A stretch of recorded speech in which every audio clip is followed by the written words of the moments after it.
So again, thank you very much for this very interesting and challenging invitation. It's actually something I'm quite nervous about because I don't know very much about your profession.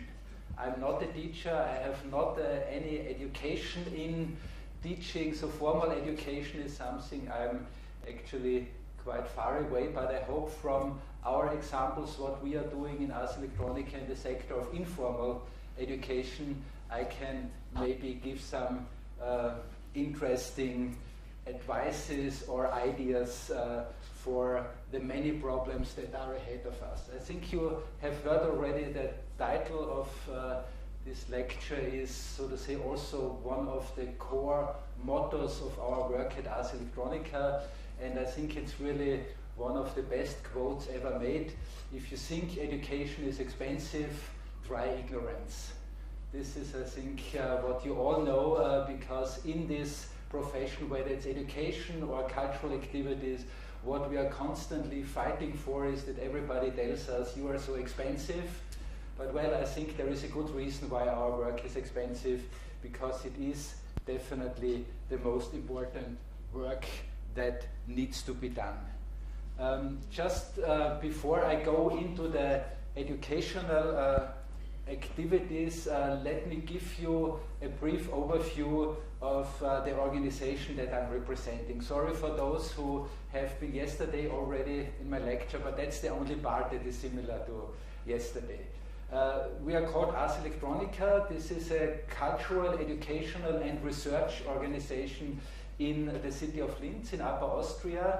We are 100% owned by the city of Linz, so we are a public institution, but we are also doing a lot of collaboration with companies, the industry and the business sector, and in total only 1/3 of our budget is public funding, 2/3 of our budget are generated with our own activities. Our history goes back now almost 40 years to 1979, and I think the interesting point to mention is this was the time when Linz was in quite difficult time, because Linz, the economy was based on steel industry was going down, the city was quite heavily polluted because of all this industry, and the city just had to look for a new direction. And some people, and the interesting thing again is it was artists, scientists, journalists and the people from the city. They came together to think about what could be the future direction of our city, and they found the way that new technologies, everything that is related to this upcoming technology of the computer, would probably be the most driving force in the future, and they understood that it is also a cultural and social issue. Computer digitization, these new technologies, it's not just for the industry, for the sciences, but for everybody. And so they created this festival, Ars Electronica, where up to now, even after 39 years now, every year in September we have these big festivals where people from all the sectors come together. Artists from all over the world, scientists, engineers, philosophers, business people, to spend a few days together to discuss, explore and to develop ideas for the future of society in this digital age. Based on these experiences in the early 90s, the city of Linz was looking for a way how to, so to say, convey this energy, these inspirations of all these experts that were coming every year for only 1 week, how to convey and transfer this on a larger scale into the city, towards the citizens, to the people living in this region. And this was the moment when the Ars Electronica Center was created, and it was opened in 1996, and this was the time when I also joined Ars Electronica. And the important thing is that also the beginning was the Art and Science Festival. At this time the decision was not to make an art museum that would collect the most beautiful and most important pieces of this new digital art, but to create an educational center that would use the skills, the knowledge, the know-how of artists to communicate how these new technologies are changing our world, and in addition to help people to move from just being users of technology to be masters of technology, to be creators. So this was the very important point in time when we recognized this very interesting similarity between being a creator, being a capable, competent person, and at the end, of course, also being an entrepreneur, because basically being an entrepreneur is not very different from being a creator, being a creative person. You are somebody who has ideas and who thinks, I'm capable of realizing the ideas. I want to give it a try. And this is why we think that cultural education, and in particular access to creativity, is so extremely important beyond the sector of art and culture.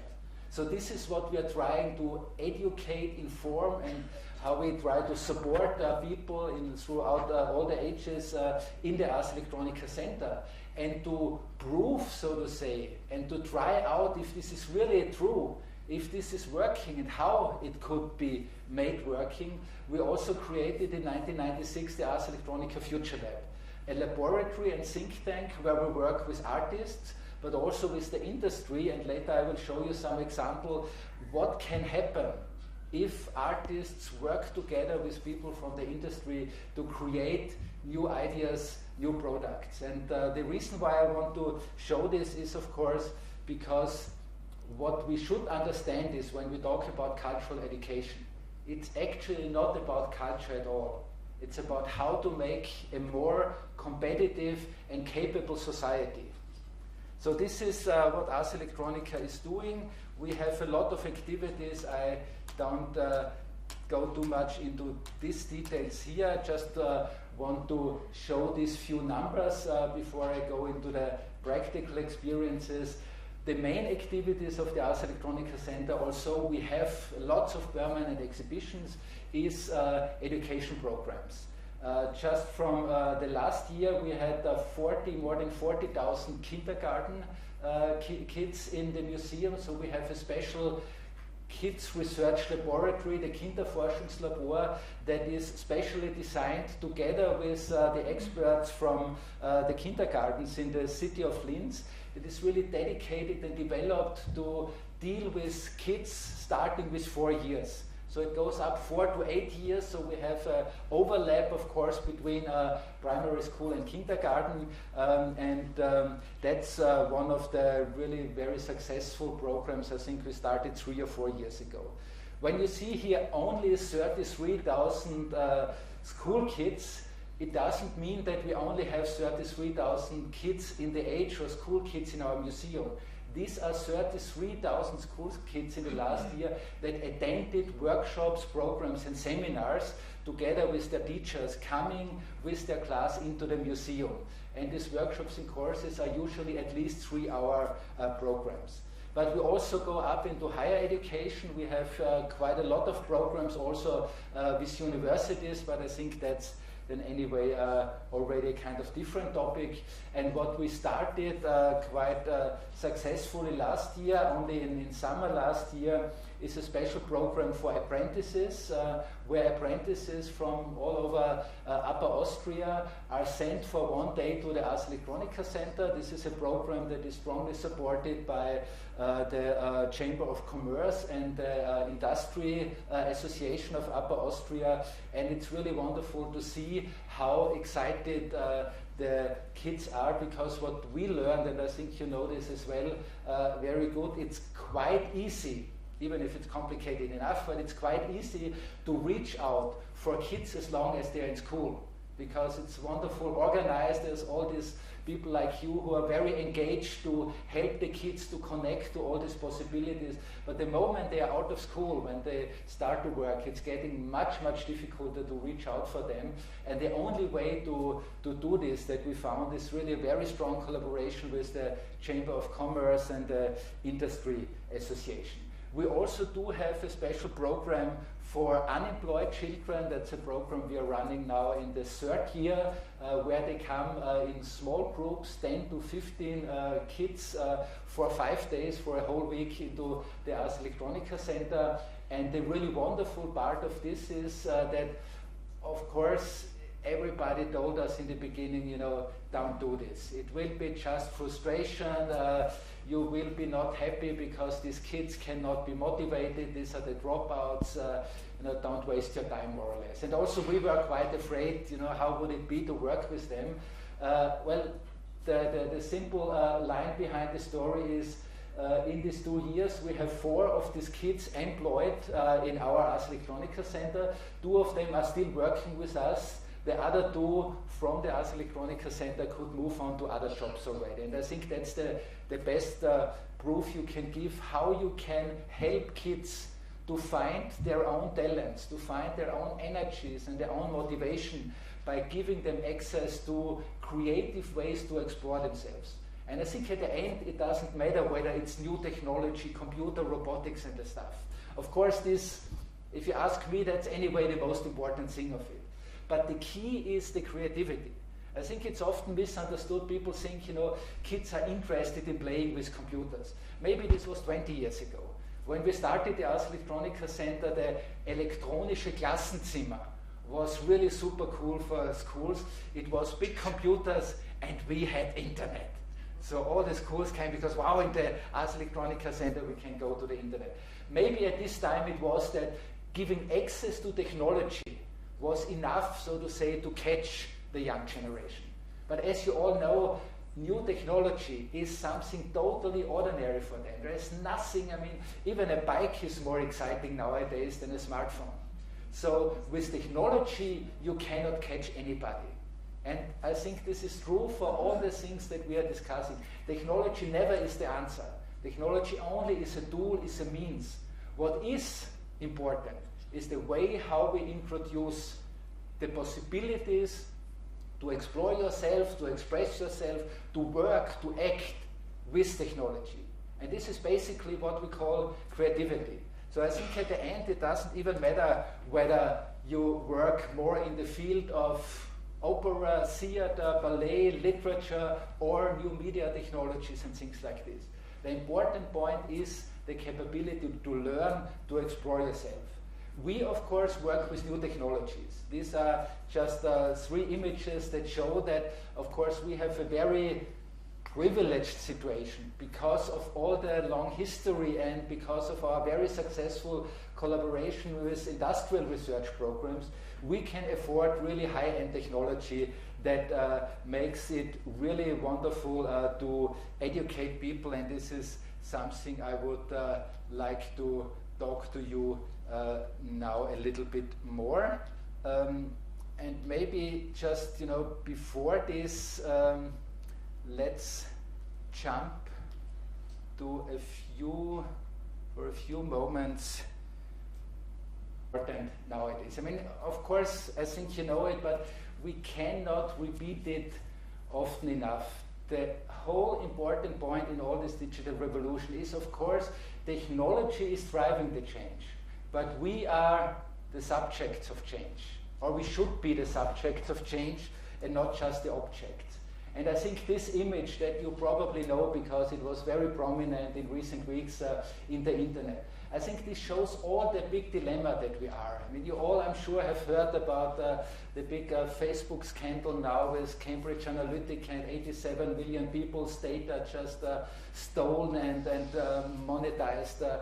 But look at this totally dystopian vision. I hope you see it from the back also good enough. I mean, there is this, you know, the master of the universe, Mark Zuckerberg. I mean, he is the president of 2 billion people. I mean, sometimes in the news lately they said, you know, maybe he wants to run for president of the United States.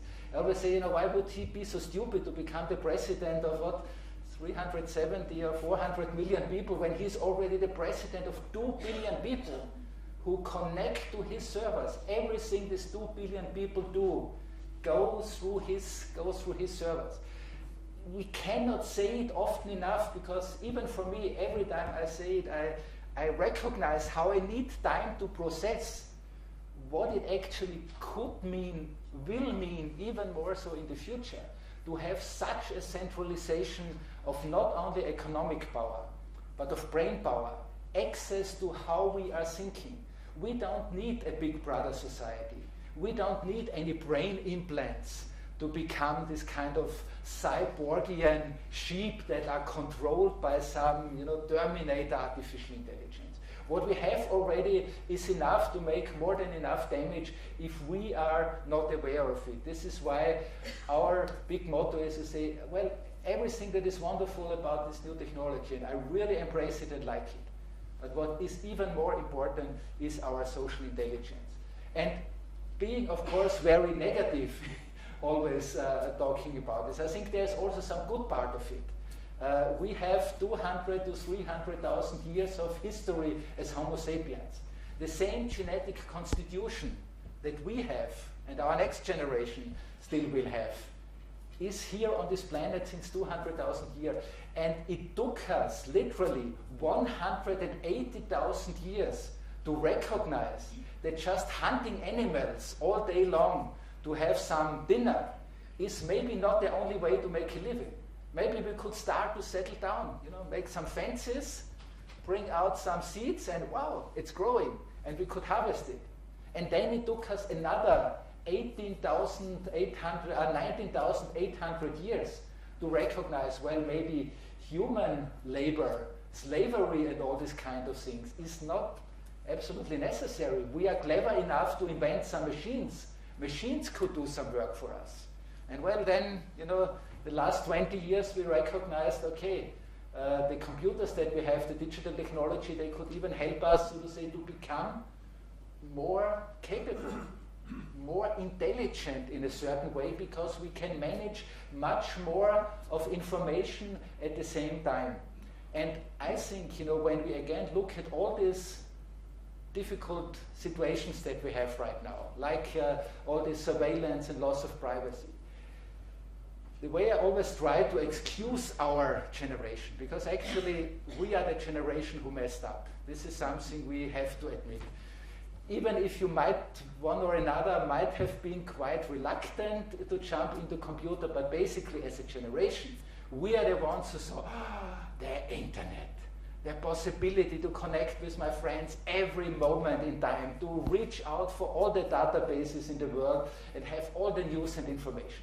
And we were so excited about it, because it is exciting. It is a very, very powerful opportunity and proposal. So we were really jumping into this, and like the little kids when they see the bowl of ice cream in front of them, we are just eating. And now we're sitting there. And I think this is the problems that we have right now.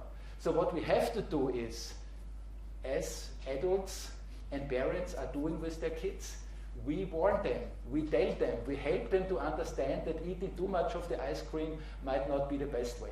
I think that's the way how simple it is. The problem though is everything is going super fast, and just look at these numbers. We have right now 4 billion people, more than half of the Earth's population is permanently connected to the internet. These are not including people who might go to some internet cafe once a week or once a day. This, as the ITU, the International Telecommunication Union, who produced the statistics, say, these are people who have their own dedicated internet access. 5.2 billion people are carrying around smartphones. This means 5.2 billion people are basically connected not only to each other, but also to be controlled at any time. 3 billion people, including the Chinese with their own social media systems, are in social media, and as I said, 2 billion people use the Facebook. I mean, when we think right now that we have a problem with deception, fake news, manipulation of public opinion, I mean, just think how this will accelerate in the next 5, 10, 15 years, because we are slowly at the beginning. We are slowly at the beginning where those who want to do stupid, terrible, criminal stuff are recognizing how powerful it is to use all these connections between the people, how powerful it is to disseminate wrong information, questionable information. And when we think about this, I think we can understand that the most single problem we have is to become aware of this, to create this media literacy, media competency. And this is not if you are able to work with Word or Excel files or whatsoever. It's the question to understand how code and connected computer systems, how they are changing the power structures of our world. And I'm definitely not one of these, conspiracy theory guys. It's when I might sound like this, it's really because I believe we are looking at this number, the scale of this. We are really in a very, very dramatical situation, and the only chance we have is education. And how the thing is spreading. Consider 8.5 people every second. I think that's rather the tempo. Are connected to the internet. So while we are speaking here with each other, every time I snap like this, there is another person connected to the internet. This is the base of our time, and this is the base that we have to, so to say, keep up with. And there are also other, completely new shifts in this kind of cultural, social fabric of our society. Already right now, we have more Nigerians in the internet than Germans, which of course statistically is totally clear because there are so many more Nigerians that even if the penetration rate, the internet penetration rate in Nigeria is still quite lower, almost half of Germany, but this is already enough to have more Nigerians in the internet. In our real world, this doesn't really bother us that there are so many there because, as we like to point out, they are anyway down there, so which is questionable enough. But in the internet, they are not down there, and we are up there. We are all together connected to the same possibilities. And the kids in Lagos or in Abuja who have their smartphone have the same possibilities, the same capabilities than our kids here in Europe, in Ljubljana or in Austria, in Vienna, in Linz or whatsoever. And I think these are really the important points we have to mention. And there should be more than just making stupid business ideas like, I think this is one of the really most terrible ones I found in the last time. It's a girlfriend application where you can log in and you can create an account, and then, so to say, you create a fake virtual girlfriend. So the point is what they say, if your parents always nudging you, when are you finally finding your girlfriend? Then you can say, here is my girlfriend. And the business model is, depending on how much money you pay monthly, you can have more or less fake WhatsApp messages, exchange messenger, mails or whatsoever with your fake girlfriend. I mean, imagine how stupid. And this thing is profitable. This thing is making money. And what we really have to understand, of course, is how these opportunities are changing the opportunities in the future. In the same way as we all know from the smartphone. As long as the telephone was just something to talk about, it was pretty easy. And then there was, this company Nokia. I think we all in Europe know this example. Nokia was this great hero of European, modern technology. And then suddenly, they totally went down. And the only thing they didn't understand is that suddenly, from one moment to the next one, the telephone was not just a kind of portable speaking device, but it became a portable computer. It became a portable access to this vast network of people all over the world. And the same thing will be, just with one example, that is ahead of us, that will be definitely having a lot of impact and influence, for example, to Slovenia, because quite similar than many areas in Austria, you have a lot of companies, small, medium companies who are supplying the car industry. But of course, the self-driving cars will completely change the landscape of this industry.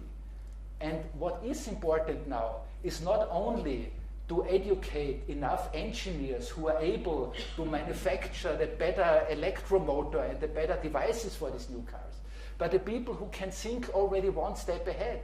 And in the same way as the move from a telephone to a device for talking, to the smartphone, to the camera that you are using right now, in the same way we will have a complete shift in the ecosystem, in the possibilities that come out from this. And of course, we don't know what the self-driving car will be. It definitely is not a car anymore, it's a robot on wheels or a computer on wheels.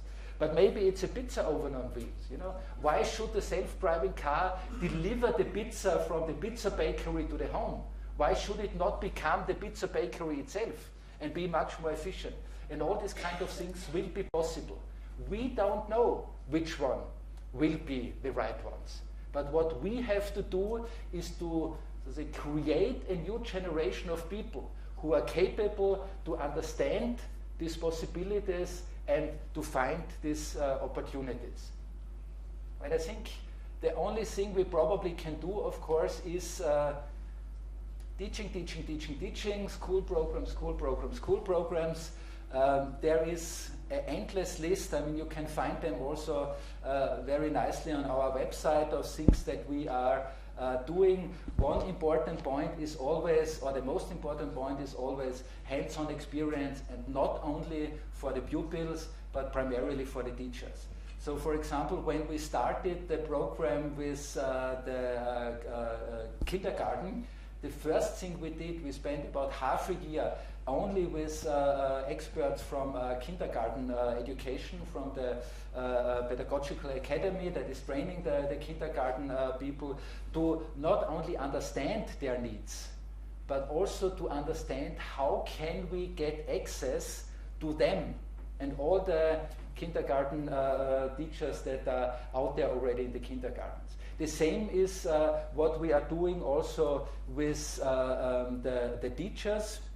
And this is now a little bit in a kind of chaotic order. Maybe I just go through it to show you a few examples. So this is a program where we talk about the whole question of, so to say, your individual and social responsibility in this age of virtual reality and social media. A really very nice and interesting, so to say, experimental setup developed by some artists actually. And the point is, we have one person that is remote controlled by another person. So you get one of these VR helmets, and what you see is, of course, the environment that you see in front of you, but also you see and you hear commands from another person. And you have to do what this person tells you. And so it's a very simple experiment, almost a little bit like the famous Pilgrim experiment. So it's to find out, how far would one person go to talk to another person and say, now do like this, go ahead, go straight, stop here, say hello to the next person you see, or try to kiss the next person. And how far will people go to instruct somebody else, and how far will people accept to do this?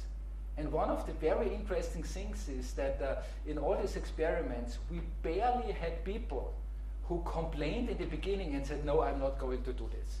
They all agreed because they said, well, it's a nice game, it makes fun and things like this. So the interesting point is not the experience of virtual reality, of course, here, but the experience of your own, so to say, lack of responsibility and capability to understand this shift of power and the way how you suddenly allow somebody else to control you. And of course you can imagine when you play this for a few hours in a school class, how much better you can discuss all these questions of what kind of competences do we need in the future. This is an example of a very compelling program also we are doing now with medical students. I will talk about this a little bit later. This is a very comprehensible program going into art history, cultural heritage. We have a fab lab, and of course, meanwhile, 3D printers are quite easily available, very cheap, but still also in Austria, very few schools, especially when it comes to like primary schools or secondary, the first part of secondary schools, have a 3D printer in school. It's of course different than 15 years and the second part of secondary school. We have a biolab, so we do a lot of, they can learn how to clone a plant, they can analyze their own cells and this kind of things. There's again another type of anatomy, medicine about brain lab, brain science. We have a regular lecture series where professional scientists from universities and research institutes are giving lectures for kids 15 to 18 or 19 years. And this is one of the images from this program where we retrain teachers. So we are official partners of this Federal Academy for the Pedagogical Academy, the Federal Pedagogical Academy, sorry. And I think it's the same here. Teachers every year have to attend certain programs and then they get their qualification points. And we have several courses for the teachers to help them so that they get along with these new technologies. There is one thing that we are doing 4 times a year. It's called the Ars Electronice Ambassador Club. These are teachers mainly from Linz and Upper Austria, but meanwhile also we have members from Czechia, and also from Bavaria, and we invite them 4 times a year for 1 day to the Ars Electronica Center. We give them all the information already ahead of our programs. What are we going to change in our exhibitions in the coming months? What are the courses that we are offering? And of course, on the one side, it's very much about telling them what we are doing. But the really important feedback for us in this teachers training program as well as in this ambassador program is the information that we can gain.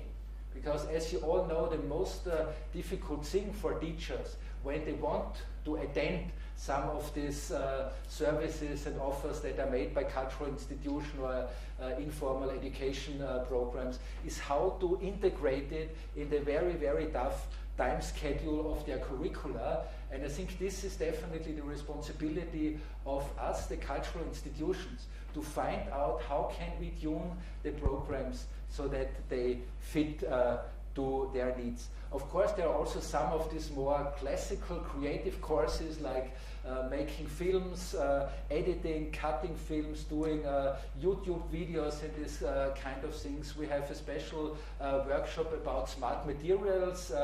We have here, again, there's another biotechnology workshop for primary schools.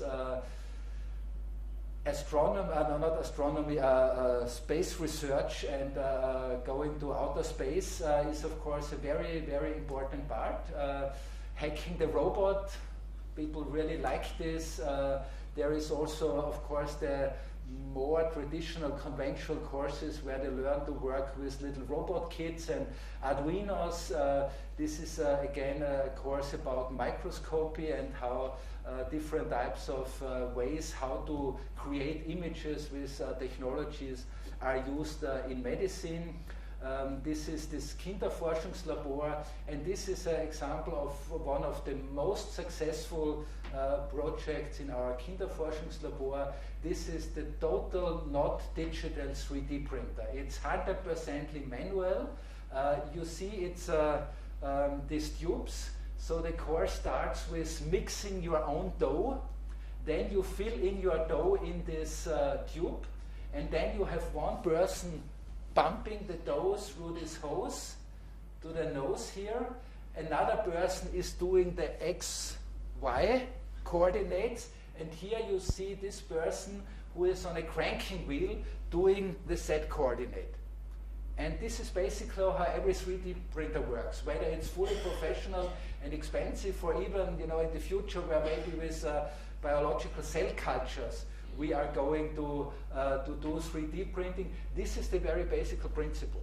And the interesting thing, it's not only super successful with the little kids because they make their own creations, and afterwards we take it, put it in the oven and bake it, and then they can even color it in the next workshop and take it with them at home.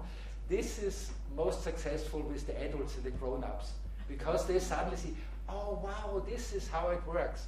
And it's only about understanding the coordination of XY coordinates, Z coordinates, and the amount of material you put into it. And then people slowly understand, what's the, so to say, magic behind the 3D printer. Why the computer is so important, because when you then start to talk about this, how a 3D printer is also, that it's necessary for a 3D printer also to build up scaffolding, and not just the product that you would have on the end, but also, for example, if you have something that is overarching, Of course, the computer has to recognize it and already start to build scaffolding and all these kind of things. You can talk with these people much easier. Another very successful and important program is ESERO. You know, ESA, the European Space Agency, has a very comprehensive education program. I think it's 11, 12 countries now within Europe that have so-called ESERO centers. And these are centers that get support from the ESA as well as from the respective federal government to use space research and astronauts and all these, you know, wonderful things about satellites and spaceships and rockets to enhance, so to say, the interest into natural sciences. And the very interesting, and I have to say also a little bit respectless, the very stupid way how most of these programs are done is that they reach out for the teachers in mathematics, in physics, in chemistry, so they reach out for those teachers who are in natural sciences. And of course, the only pupils you can reach via this channel is those who are anyway already somehow interested and open to technology, natural sciences, and this kind of thing. So we introduce to them and say, you know, why don't we use all these wonderful things about, you know, satellite images and these wonderful stories that people have in mind when it's about going to outer space? Why don't we use this in language, for artistic and in literature and all these kind of things, in music? Because this would allow us to bring sciences and some excitement about sciences to those people who usually are rather skeptical or offended because they hate mathematics, or maybe they don't hate mathematics, but they have the wrong teacher whatsoever. But how can we reach other people? And this was incredibly successful, and now they are adopting this in many other of the centers as well, because this is all what it's about. If we continue just to go in a linear way and say, you know, those who are interested in sciences, okay, we support them, and those who are only interested, I don't know, in nothing or in culture, we support them with culture, we won't make a change. And we need this crossover to create more potential and more power. Another very important program is Safer Internet. We start already with also the primary schools for this. There is, of course, making your own computer game, super successful. Drones, another hot topic. And of course, drones is something that when we do drone workshops, 99% are the boys who are interested. But for example, and I'm not sure if I have a photo here, but we also started now courses.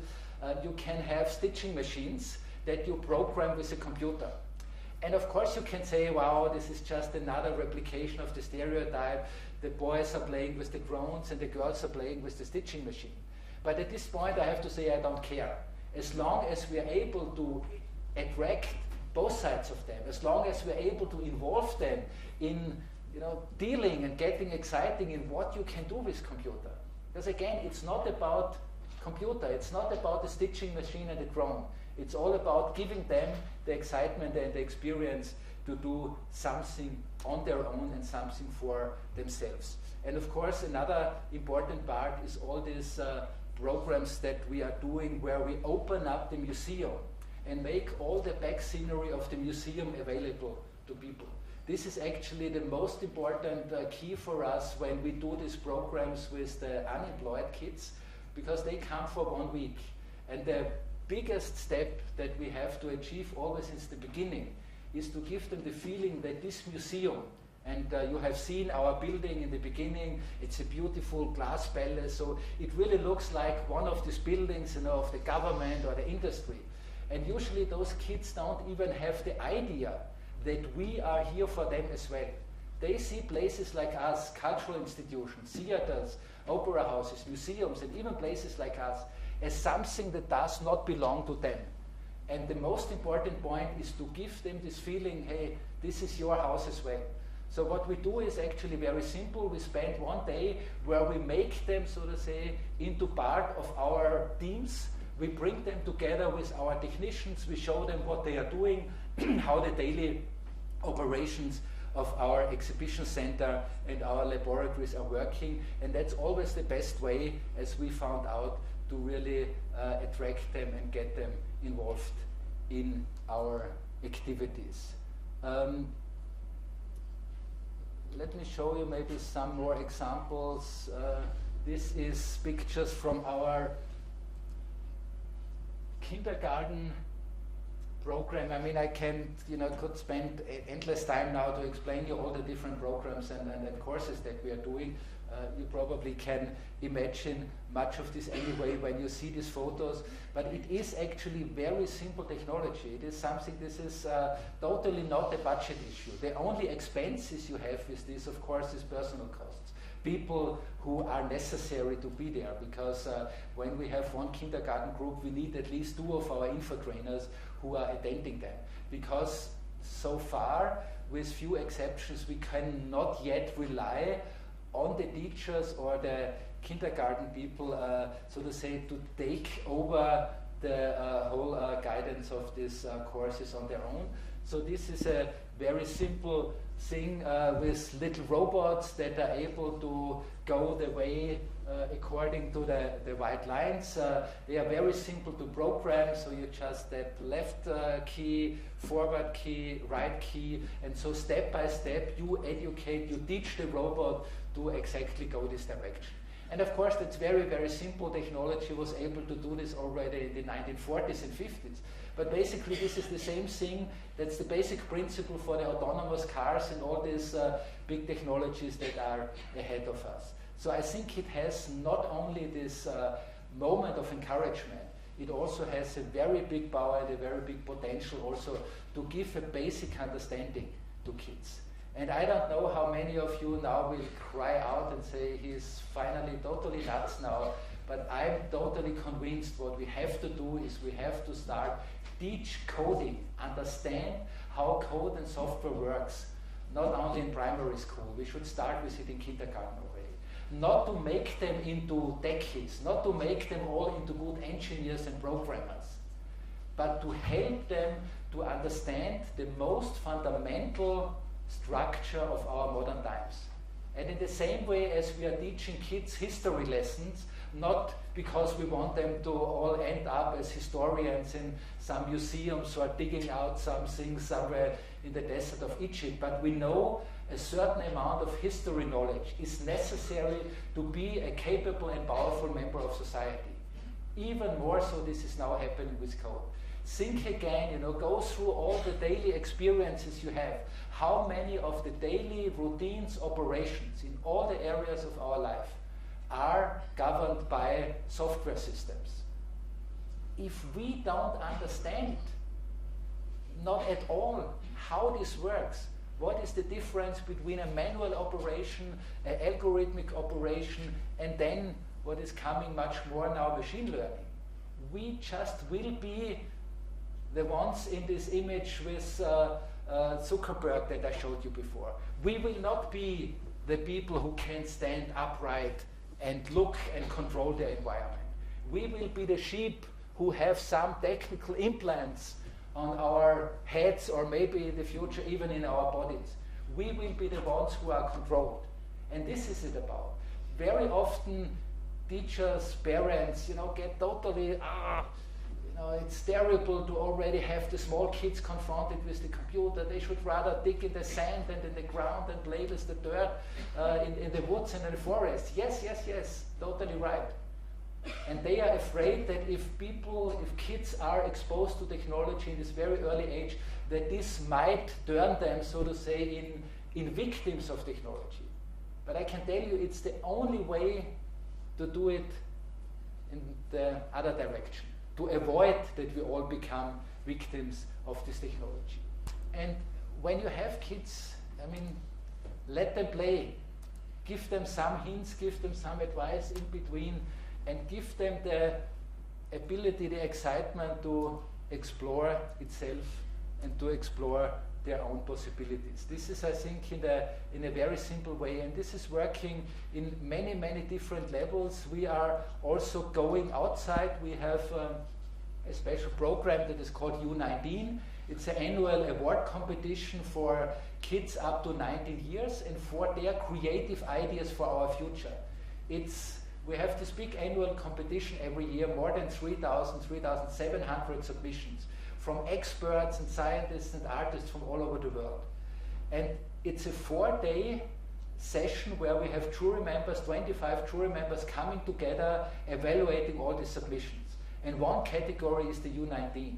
And at the end of these 4-day sessions, we present each other the results of the jury.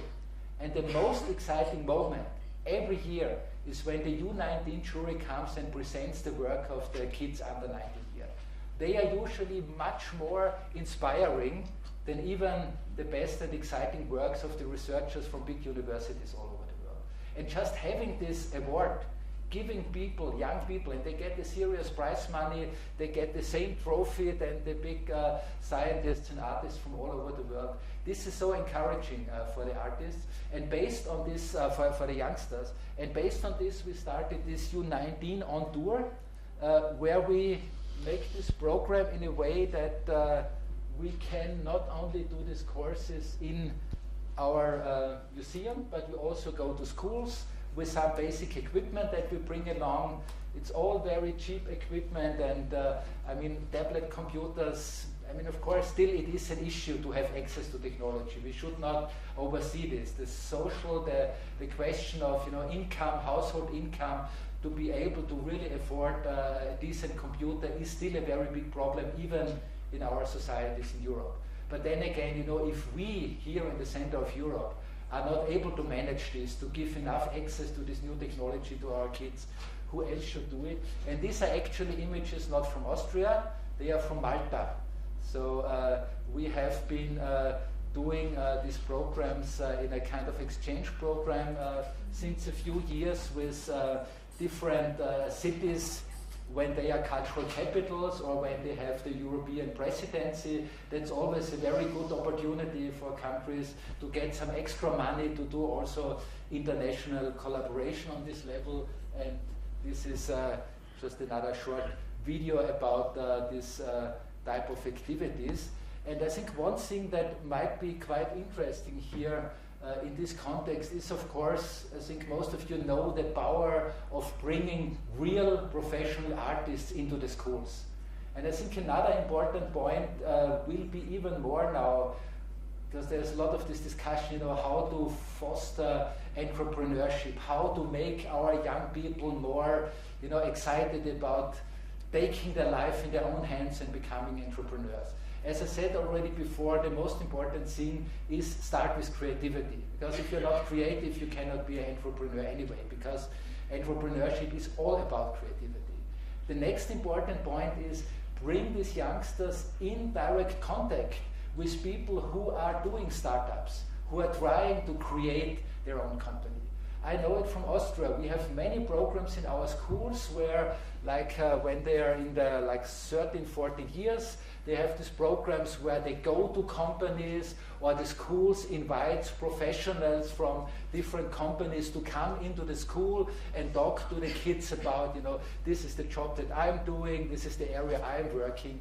And usually these are people from big corporations, or maybe even for some small and medium enterprises, but all the usual traditional type of companies where you are either the manager and director or the employee.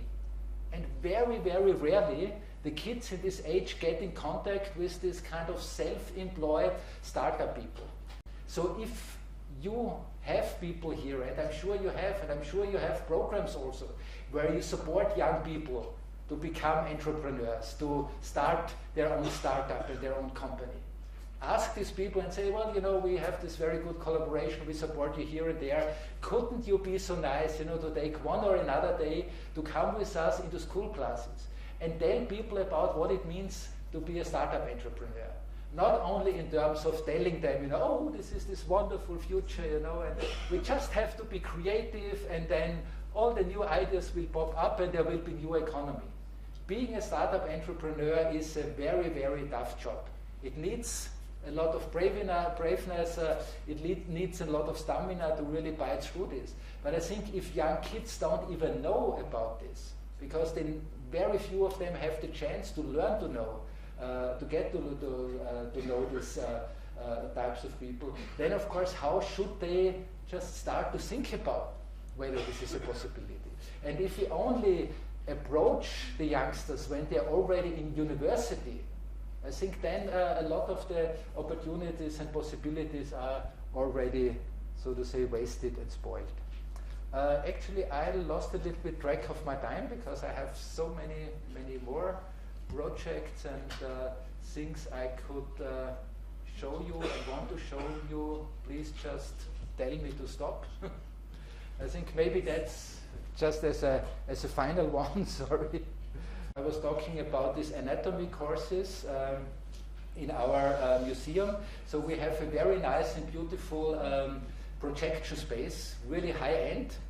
And we use this in a way to present not only artistic and cultural content, but also scientific content, astronomy. We can make wonderful journeys through the planets and throughout the end of the universum, but also through our human body.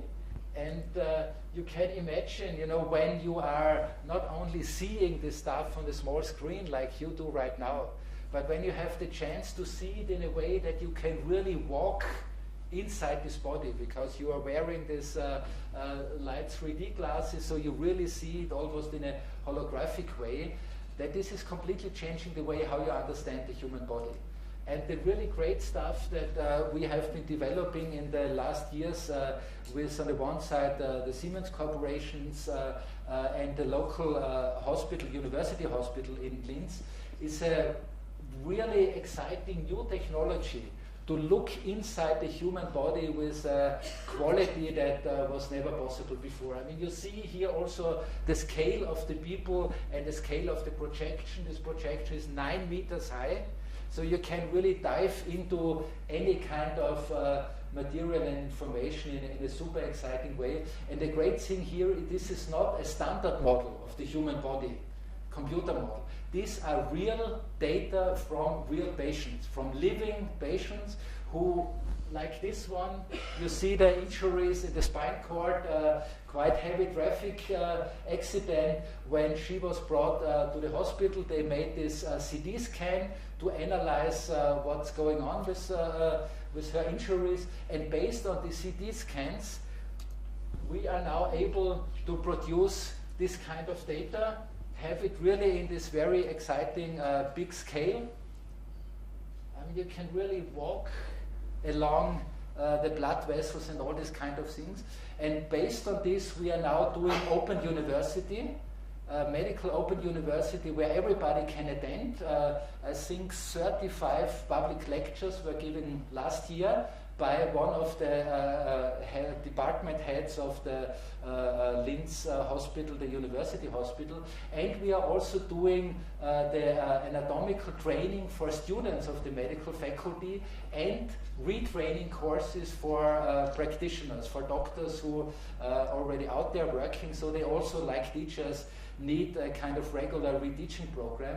And the nice thing is with the anatomical lessons for the university students, they told us this is the only time where they had anatomy lessons where at the beginning of the lessons there were less people than at the end.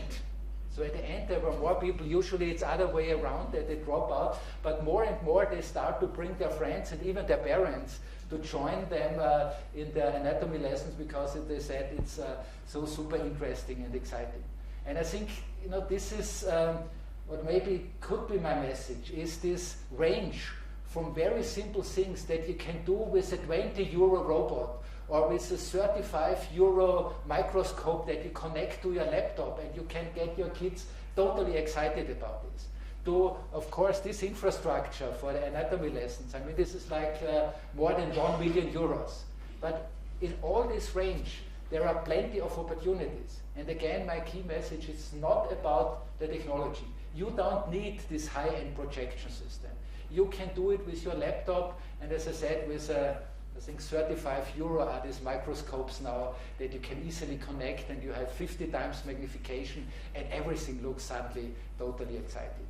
So please, you know, don't get afraid from all this technology. Rather embrace it and see it also, I think, as an opportunity for yourself when you work on these programs, to enhance your capabilities. I think there are a lot of programs also offered here by your ministry to help teachers to get along with this. Even if it's cumbersome, we have no choice.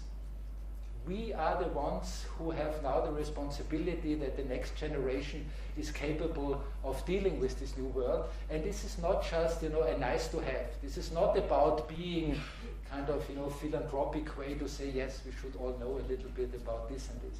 This is really a very basic economic issue. The competition, the economic competition, the global competition between Europe, United States, and Asia will very much depend on our status, our possibilities in this competition, will very much depend whether we are able to dig into the strongest resource we probably have, which is creativity, open-minded people who are able to think out of the box. This is what Europe, I think, really has as a major stronghold, and this is something that we, as educators, as cultural people, now have to deliver into the brains, the minds, and the experience of the next generation. So thank you very much for your attention, and I hope it was not too boring. If you like this kind of things, please come to Linz. We are very happy to give you really very deep insight and can share all the experience and the knowledge we have gained with this kind of programs. Thank you.